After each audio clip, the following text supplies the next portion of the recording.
Olá! Dando sequência à série de programas especiais sobre o pleito eleitoral, começamos mais um Band Eleições. Nas próximas semanas, os pré-candidatos que disputam o Piratini estarão aqui falando sobre suas propostas e projetos para o Rio Grande do Sul.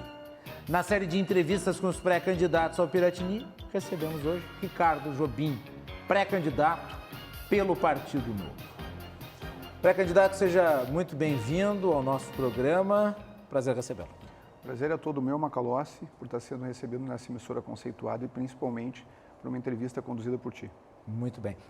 Vamos começar falando sobre o seu desempenho até aqui e como o senhor projeta esse período que agora vai ser de adensamento da presença em termos públicos, por conta de que já estamos próximos do período propriamente dito eleitoral, e daí se tem início o horário eleitoral e também os debates e mais intervenções e mais participações. Até que o senhor tem ficado uma pontuação muito pequena nas pesquisas, tem aparecido com 1% numa pesquisa do Instituto Paraná Pesquisas e depois acabou não pontuando. Eu lhe pergunto, dado o tempo exíguo até a eleição, como é que o senhor pretende se fazer mais competitivo em virtude de uma disputa que tem nomes tão proeminentes?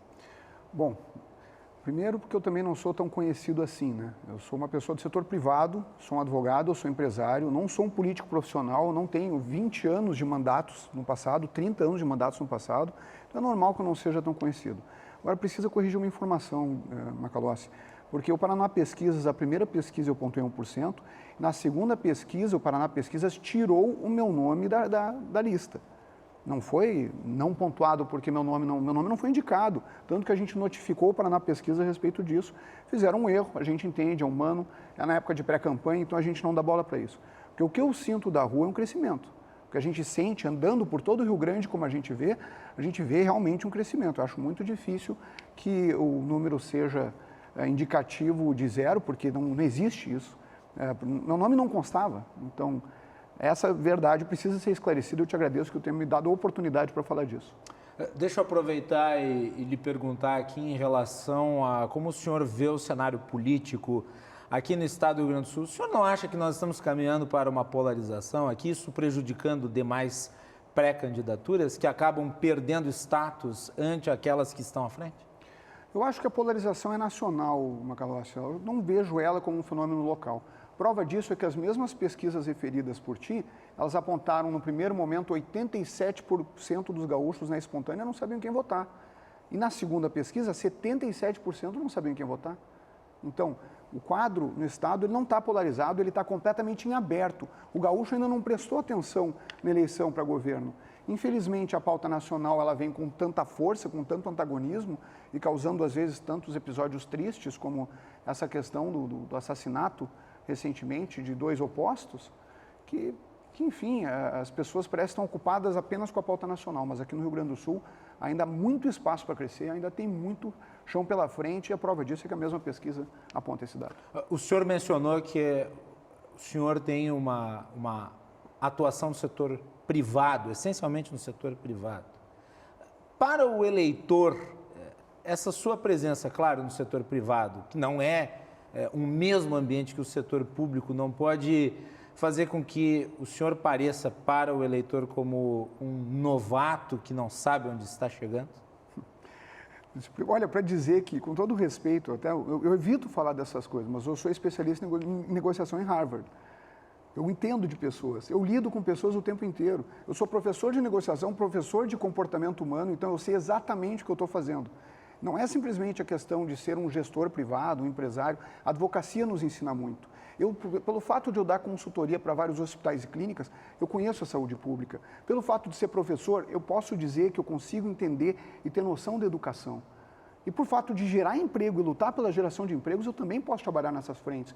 Por ser advogado com experiência criminal em júri, eu posso dizer que eu entendo de segurança pública. Então, a qualificação toda eu tive que apresentar antes, quando o Partido Novo fez um processo seletivo e escolheu meu nome. Então, eu acredito que eu atinjo esses requisitos, sim. Pré-candidato, vamos falar sobre o Rio Grande do Sul, então. Sim. Soluções para o Estado, os problemas que nos afligem, alguns deles históricos. Começando pelas contas públicas. Nós vamos ter um grande desafio aí nos próximos anos e diz respeito principalmente ao acordo feito com a União, acordo já sacramentado, foi aprovado pela Assembleia Legislativa, aprovado pelo governo federal, já devidamente assinado pelo presidente da República, válido, portanto, um ato jurídico perfeito, em vigor. E o Estado agora tem uma nova categoria de compromissos que assume ao mesmo tempo, por conta da legislação recentemente aprovada no Congresso Nacional, especificamente a PEC dos combustíveis, talvez tenhamos que lidar com uma arrecadação a menor. Tendo em vista, então, por um lado, um engessamento na capacidade decisória do governo do Estado, por outro lado, uma queda de recursos, como é que se faz a equalização para gerir despesas e também tantas demandas sociais evidentes? O desafio é grande, não dá para mentir aqui e dizer que a missão é fácil, mas, primeiro, nós nunca tivemos um governo liberal no Rio Grande do Sul para incentivar a atividade econômica a poder gerar uma matriz tributária mais relevante. Nós não tivemos essa oportunidade ainda. E outra coisa, a inflação, ela aumentou a arrecadação também. Esse é um dado que precisa ser colocado. Enquanto, com todo o respeito ao pré-candidato Eduardo Leite, fica dizendo que virou o jogo do Estado do Rio Grande do Sul, dizendo que as contas estão no positivo, a gente sabe que a realidade não é assim. Até porque se ele virou o jogo, eu vou fazer uma brincadeira aqui, eu vou chamar o VAR, porque isso não existe. As contas só ficaram positivas por 4 motivos. Primeiro, a inflação, como eu falei. Segundo, não pagou um centavo da dívida com a União, apenas renegociou. Terceiro, teve a receita das privatizações, especialmente a da Sulgás e da SET Transmissora. Além, é claro, da SET Distribuidora começar a pagar ICM, que não repassava. Então, são fatores que são realmente relevantes e que acabam trazendo uma grande colaboração no que diz respeito às contas públicas. Mas nenhum desses fatores, eles dizem respeito à gestão estadual. Pode ver que são fatores do acaso. Vou dar o exemplo, a pandemia. Mas o senhor exclui desse cálculo as reformas que foram aprovadas no governo? Como, por exemplo, a reforma administrativa, a reforma previdenciária? Inclusive aprovadas com votos do Partido Novo. Todas as reformas, o Partido Novo foi a favor, porque o Partido Novo ele não é maniqueísta. Esse negócio de dizer eu sou absolutamente contra alguém está errado. A gente tem que aprovar pautas. E o Novo, ele apoiou, sim, a reforma administrativa, a reforma da Previdência, como apoiaria de novo. A gente tem que tratar de ideias e não de pessoas. Não tem que ser contra só porque o governador é de outro partido. É assim que o Novo é. Agora, quando começa a se falar algumas mentiras, certo, publicamente, a gente precisa estar ali para corrigir também. Eu vou te dar o exemplo, Macalossi, muito claro. Na pandemia, enquanto o Eduardo Leite falava que era só levantar a bunda da cadeira e arrumar fluxo de caixa e que ia conseguir colocar em dia o salário do funcionalismo em 1 ano, qual foi a realidade? Apenas em setembro de 2020, o servidor começou a receber em dia. E por quê? Por causa do quarto fator que eu não tinha falado, que é a questão da pandemia e do auxílio que o governo federal trouxe para o estado do Rio Grande do Sul, que foi justamente na mesma hora que o Eduardo Leite conseguiu botar o salário de servidor em dia. Então eu pergunto, desses 4 fatores, qual é o mérito em termos de gestão de caixa que o estado realmente tem? Não tem participação praticamente nenhum, porque o dinheiro da privatização é um dinheiro eventual. E não pode ser utilizado para custeio, somente para investimento. Mas o fato de ter se realizado uma privatização não pode ser considerado mérito, então, pela visão, pelo prisma liberal que o senhor sustenta? Eu defendo as privatizações. O meu ponto não é esse. O meu ponto é que uma receita de privatizações não é uma receita fixa e não vai estar presente no futuro. Então, pode ter salvo essa gestão e as próximas. Nós temos que compreender que o Rio Grande do Sul tem problemas sérios. Nós estamos em 26º no ranking do CLP em potencial econômico por causa da fuga da população economicamente ativa. 700 mil pessoas estão em outros estados trabalhando. É mais que a cidade de Caxias. Nós estamos em 26º em solidez fiscal. Isso é assustador. E nós estamos em 25º de 26 estados ranqueados no ranking de abertura econômica. Então, como é que essa conta vai se pagar com uma baixa taxa de natalidade, com uma população ficando cada vez mais idosa? Como é que essa conta vai se pagar? Só que o problema é sempre o mesmo, gente. Parece que o mundo acaba em 4 anos. Todo mundo só quer saber daquela história de no primeiro ano dizer que recebeu quebrado do antecessor, para no segundo ano dizer que está fazendo reformas, para no terceiro ano torrar dinheiro, para chegar no quarto com popularidade e entregar endividado para o próximo. E é por isso, Macalossi, que a gente deve 74 bilhões de reais para a União Federal, pela irresponsabilidade de governos que esquecem que acaba o mandato, mas o Estado fica. E qual vai ser especificamente, qual é o desenho da sua política fiscal, então, já que o senhor não visualiza nesse governo que se encerra méritos nesse sentido? O senhor já tem o desenho de uma proposta fiscal efetiva para o governo do Estado? Eu deixar bem claro, eu enxergo méritos na reforma previdenciária e nas privatizações. Apenas fazer essa pequena correção. Agora, eu sou crítico às outras pautas e muito mais como, em termos de marketing, isso vem sendo apresentado. Estamos dizendo que houve redução de impostos, houve prorrogação de aumento de impostos. A gente tem que falar essa verdade. Agora, qual é a solução para isso? Bom, primeiro, a solução passa pela FEPAM, pela desburocratização da pauta ambiental. Pelo Rio Grande afora, que eu venho visitando, eu encontro o quê? Eu encontro gente do agro, gente do turismo, gente da indústria, todos reclamando pela demora. Eu nem estou falando aprovação ou mérito de reprovação, mas pela demora da aprovação ou reprovação das pautas ambientais. Aí é o Estado atrapalhando. Agora, vamos sair um pouco do macro e vamos para o micro. E aquele cara que quer trabalhar de Uber, por exemplo, ele precisa de uma carteira de motorista. No Rio Grande do Sul, ele vai pagar a CNH mais cara do país e, mesmo assim, vai ter que esperar meses na fila para o exame prático de direção, uma fila de 112 mil pessoas. Ou seja, o Estado ele está atrapalhando a vida das pessoas hoje. Se parar de atrapalhar, a matriz econômica começa a se ajustar. Nem tudo é curto prazo e não existe bala de prata para matar lobisomem. Isso daí não existe. O que nós precisamos ter é responsabilidade, mas a grande verdade é que o Rio Grande do Sul nunca teve um governo liberal. Precisa ter a primeira experiência liberal no Rio Grande do Sul para ver do que é capaz. Olha só o Novo. O Novo só tem 2 experiências executivas. Tem o governo de Minas Gerais, que é o governo mais bem avaliado do Brasil, e a prefeitura de Joinville, que também é o município mais bem avaliado no Brasil em todos os indicadores. Ou seja, nós sabemos o que estamos fazendo. Nós podemos fazer o Rio Grande do Sul se salvar dessa bomba relógio que se tornou para daqui a 10 anos. Se a gente não compreender que com população economicamente ativa indo embora, não vai dar certo. Muito bem. E o Band Eleições vai para um rápido intervalo e já volta com o pré-candidato ao Palácio Piratini pelo Partido Novo, Ricardo Jobim.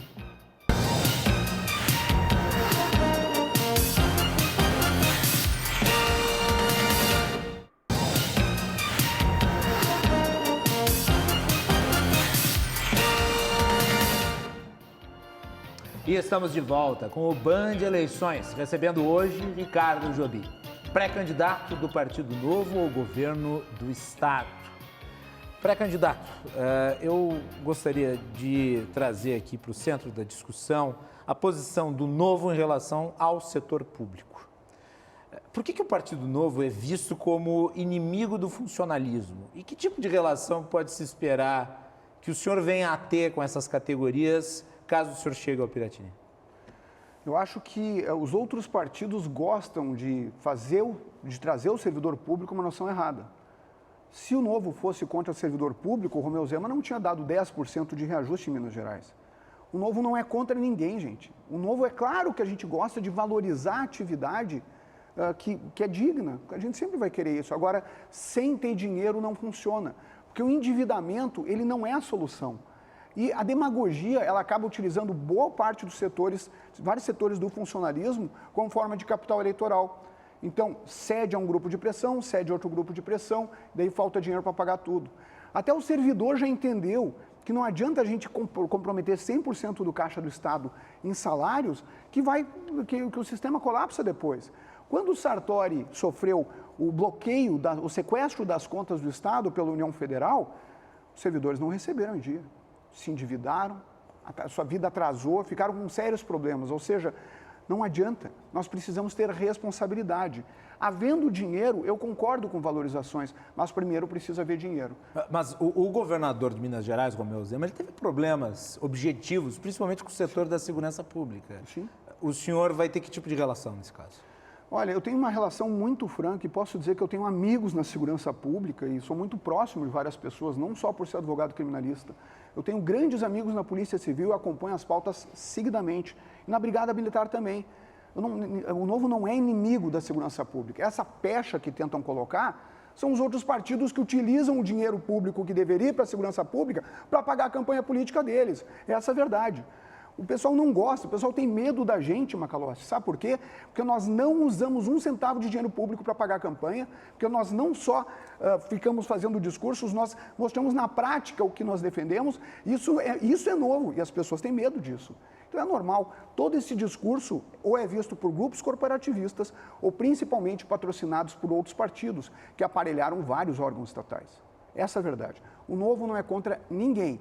O Novo é a favor da responsabilidade e do desenvolvimento para todos. Porque não adianta nada a gente ter microempresários em situação de miséria, servidores públicos querendo valorização, não concorda? O senhor, caso venha a ser eleito, pretende privatizar o Banrisul? Sem dúvida. Eu não sou... E o recurso em virtude da privatização vai ser aplicado onde? O que o senhor vai fazer com o dinheiro? Ótima pergunta. Nós vamos fazer uma revolução na educação. O objetivo é a constituição de um fundo com uma receita dessa privatização para conseguir estruturar o projeto do novo ensino médio profissionalizante. As escolas precisam de estrutura, laboratório. Nós temos no Rio Grande do Sul vagas de emprego que não são preenchidas porque a gente não consegue qualificar o nosso profissional. E como é que seria gerido esse fundo? Bom, a gente tem que ir uma coisa de cada vez. Primeiro porque, como não foi privatizado ainda, a gente não tem certeza da receita que vai entrar. Agora, a gestão, como eu defendo também no caso de reformas de previdência, tem que partir por comitês e chamar Ministério Público para o comitê. Tem que ter uma transparência absoluta na constituição do fundo desde o início. Não pode ser um fundo que possa estar suscetível a indicações políticas irresponsáveis. Porque a gente sabe o que acontece quando a gente bota bastante dinheiro concentrado e bota a política no meio, né? A gente tem experiência muito maior. Vamos pegar o caso do Postales, da FUNCEF, do Petros, da Previ, todos os fundos de previdência, que era dinheiro dos servidores, dos profissionais, foram assaltados porque havia indicação política nos comitês. Pode ter certeza, a gente não é bobo. E para haver essa indicação tem que ter transparência e colocar todas as instituições responsáveis que formam o Estado Democrático de Direito para dentro, para esse conselho, para não deixar acontecer. Importante dizer, só um detalhezinho, Macalossi, por que eu também defendo que o Banrisul deva ser privatizado. Ele está com um valor, infelizmente, da metade do valor patrimonial indicado, e os bancos geralmente têm o dobro desse valor. Infelizmente, nós precisamos privatizá-lo enquanto há tempo, enquanto ele vale. Infelizmente, as receitas de bancos estatais elas foram superadas pelos bancos digitais e também pelo crédito agrícola muito bem oferecido pelas cooperativas. Com relação ainda à educação, que é um tema importante para o Rio Grande do Sul, o Novo, no âmbito da Assembleia Legislativa, defende o projeto homeschooling. Inclusive, apresentou um projeto de homeschooling estadual. O senhor implementaria homeschooling no Estado como política pública? Eu acredito que o homeschooling... Política pública no sentido, claro, por ser homeschooling é naturalmente privado, mas haveria apoio do governo para a implementação disso? Eu acredito que eu defendo a liberdade. O homeschooling tem que ser uma opção, especialmente para os autistas e superdotados, porque as pessoas acham que o homeschooling é simplesmente pais que querem educar filhos normais. Não é assim. Tem que compreender que o homeschooling ele é mal compreendido. Tem pessoas que precisam de atendimento especial e que os pais querem dar esse atendimento especial, mas o Estado nega. Isso que está errado, é um princípio de liberdade, é dentro dessa linha. Mas eu acho que a educação, Macalossi, com todo respeito, ela tem problemas muito mais graves. Tem criança da 4ª série do 1º grau que não sabe ler e escrever. 92% dos alunos de matemática do 3º ano do 2º grau têm conhecimento abaixo do básico em matemática. Isso eu estou falando conhecimento de 6ª série, amigo. Ou seja, como é que a gente admite chegar numa situação dessa? Não acredito. O Rio Grande do Sul, até no ranking que a gente tem disponível, que é o de 2021, dos dados do IDEB, o Rio Grande do Sul é o último estado da federação em número de escolas de tempo integral, em número de matrículas em escolas de tempo integral. Daí vão me perguntar, se valorizou a educação? Não se botou dinheiro na educação como deveria. O senhor utilizaria esse fundo que o senhor menciona, oriundo dos recursos da privatização, para bancar escolas de tempo integral? Sim, sem dúvida. Agora, deixar claro uma coisa que é importante dizer. Eu defendo a função constitucional do Estado com o novo ensino médio. As escolas de ensino fundamental que assim quiserem e também os municípios tiverem interesse, eu defendo a municipalização, porque o rateio de investimentos do Fundeb permite que a gente possa fazer isso. Mas aí, então, com base nisso, o senhor, claro, passaria também para os municípios os recursos Claro. relativos à municipalização, não Claro. apenas Sim, a responsabilidade de administrar essas Sim, estruturas. tem que ter dinheiro para pagar, mas eu acho que o Estado ele precisa urgentemente, por uma questão de futuro econômico e sustentabilidade do Estado em 10 anos, nós precisamos investir urgentemente em ensino profissionalizante. Nós até temos empregos, e eu vejo empresas, principalmente da região da Serra, indo para o Rio de Janeiro, indo para outros estados para buscar mão de obra. E, curiosamente, muita mão de obra que a gente forma no Rio Grande do Sul, o fundo ele foge para outros estados. bancaria também remuneração do magistério? Não pode. Não poderia? Questão legal. Aí o cara que disser que vai utilizar isso para a Receita é porque tem um desconhecimento total sobre estruturas administrativas. Isso serve para fazer investimento em escolas para que elas consigam trazer o ensino adequado. E vamos combinar, um fundo desses, espera-se que se arrecade muito dinheiro, mas não se sabe, vai depender do resultado da privatização. O certo é, ele não deve ser consumido eleitoralmente em 4 anos. Já pensou que maravilha ser? Para um cara que é politiqueiro, ele vai pegar, vai privatizar o Banrisul, vai torrar com demagogia e está reeleito de uma forma garantida. Eu jamais faria isso. Coloca num fundo, protege isso, porque o Rio Grande do Sul não acaba em 4 anos. O Rio Grande do Sul tem que sobreviver os próximos 10, os próximos 15, que é o nosso desafio. Vamos falar sobre infraestrutura, que eu acho que é um tema fundamental. Nós temos aí nos últimos anos um amplo projeto de concessão de estradas.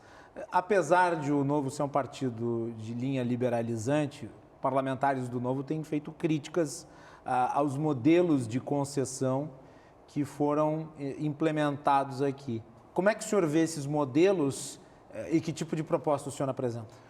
Não é uma contradição o Novo propagar uma linha liberal de participação da iniciativa privada e daí quando se dá isso, a concessão, ele critica? Não? Não, porque privatizar não quer dizer privatizar de qualquer jeito. Vamos entender uma coisa. Privatizar não é entregar e fazer mau negócio. E muito menos ficar fazendo em lotes de aprovação de concessões, fazer o que estão fazendo com a 118. Que, querendo ou não, estão colocando uma praça de pedágio dentro da zona urbana, que, curiosamente, a população de Alvorada, que é o menor PIB proporcional per capita do estado do Rio Grande do Sul, está no número 497 no ranking, para fazer o pessoal pagar pedágio, porque quer compensar uma outra praça que teria um outro investimento. Ou seja, essa ideia do governo de ficar entregando um contrato ruim e um contrato bom junto é um problema sério, porque acaba desestabilizando toda a situação local. Privatizar não é privatizar de qualquer jeito, gente. Tem que saber o que vai fazer com o dinheiro, certo? Eu dei o exemplo do Banrisul agora, ele tem que ter responsabilidade, porque senão os grupos de interesse também não são bobos, eles vêm para cima e acabam conseguindo esses contratos que não deveriam. O senhor vai propor que tipo de modelagem? Como é que o senhor vai fazer com os contratos que já foram assinados? Bom, que o senhor considera que não são bons? A 118 não foi assinada. Ela não foi assinada. É importante dizer que esse pedágio específico desse lote, que é o lote 1, são 3 lotes, ele ainda não foi privatizado. Mas vamos pegar, por exemplo, o lote da Serra. De fato, ainda não houve, né? Não houve a assinatura, mas houve o leilão já. E, portanto, se cria uma expectativa no mercado. O senhor analisaria isso novamente? Primeiro, existe um Estado democrático de direito, o executivo é apenas um poder, o judiciário é outro, então não dá para fazer coisas que não vão encontrar um eco jurídico, porque senão vai vir uma ordem judicial e vai manter o contrato. Vamos ser razoáveis aqui. Eu não posso, tem muitas obrigações que o Estado já contraiu e que são contratos que eventualmente nós não vamos conseguir remodelar. A gente vai tentar negociar nesses casos. Agora, tem alguns absurdos que não funcionam, que a gente precisa tratar. EGR cobrava pedágio mais caro do que as privadas. E o que aconteceu? Escândalo de corrupção, diretor preso. É esse o estado do Rio Grande do Sul, do governo Leite, que diz que virou o jogo. Bom, se virar o jogo é isso daí, meu amigo. Eu tenho sérias críticas a respeito. Muito bem. Pré-candidato, lhe deixo com a última palavra nesse último minuto aí, para o senhor expor as suas ideias aqui no nosso programa. Macalossi, eu vou fazer uma coisa diferente hoje. Eu queria fazer um agradecimento. Eu sou, como eu disse, sou empresário, sou advogado, sou do setor privado, mas eu sou pai. E não fosse a minha esposa, Vanessa, eu não poderia ser pré-candidato. Não fosse a ajuda dela. Mas ela entende muito bem que a gente precisa ter um compromisso e se doar, porque nós temos filhos e temos que pensar no futuro deles. Não é idealismo apenas, é compromisso, entender que os nossos modelos funcionam. O Rio Grande do Sul pode ter o primeiro governo liberal da história. Minas Gerais já teve, e foi para primeiro no ranking de competitividade do Brasil. Joinville está em primeiro nos indicadores, também de popularidade. Por que não dar uma chance a um primeiro governo liberal da história? Assim as pessoas vão entender por que às vezes um raciocínio do setor privado não vem contaminado da politicagem, que é o que está nos assolando, que é o que está acabando com a gente. Então, o Rio Grande do Sul merece mais. Eu acredito num Rio Grande do Sul próspero. Muito bem. Pré-candidato, muito obrigado pela participação aqui no Band Eleições. Muito obrigado, Macalossi. Sempre um prazer, um abraço e parabéns pela condução da entrevista. Muito bem. O Band Eleições de hoje fica por aqui. Agradecemos a presença do pré-candidato do Partido Novo, Ricardo Jobim. Até o próximo programa. Encontro marcado.